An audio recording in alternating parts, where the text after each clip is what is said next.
આ જમાના માણસો આગા થતા જઈશ પણ આપણે કરવાના છીએ ઓરા. હું વાત કરું છું આ રીંગણાના ઓરાની. બની ગયા છે જે માસ્ટર શેફ ને આવી ગયા છે રસોડામાં. ઓરો બનાવવા રીંગણાને પેલા છરીના હતર ઘા શેકીને કરી નાખ્યું છે રીંગણાનું મર્ડર ને સડાઈ દીધું ગરમ ગરમ સુલા ઉપર. તો આપ સહન નહીં થયું હોય થઈ ગયું લીલામાંથી કાળા સિંગોડા જેવું. સુલોય રેડું નાખવા માંડ્યો લે આને હવે ઉપર. ચૂલોય મારા ઉપર ખારો થયો લાગે છે મને દજાડવા માંડ્યો સાયરા. પણ રીંગણું આપણું શેકાઈ ગયું છે તો એને મૂકી દઈશું ડીશમાં અને કરી દઈશું ગેસ બંધ. એટલે કઈ બાજુ બંધ થાય? આ બાજુ. ઓકે. ટમેટા હમણાં બહુ ગાંડા થઈ જશે તો આજે આપણે ટમેટાને સુધારવાના છે. છરી દેખાડ્યા ભેગા ટમેટા સુધરી ગયા ને આવી ગયા વાટકામાં.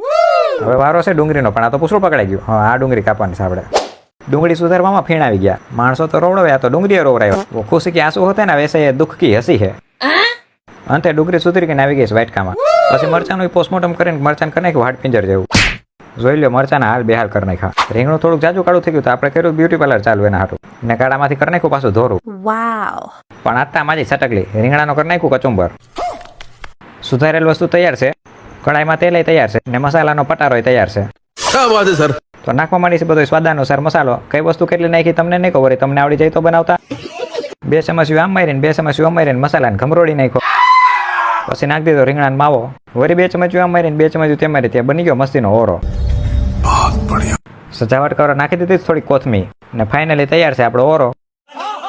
હાલો થાય હું ઓરો ખાઈ લો. વિડીયો ગમે કે ન ગમે લાઈક કમેન્ટ શેર ને ફોલો કરી નાખજો.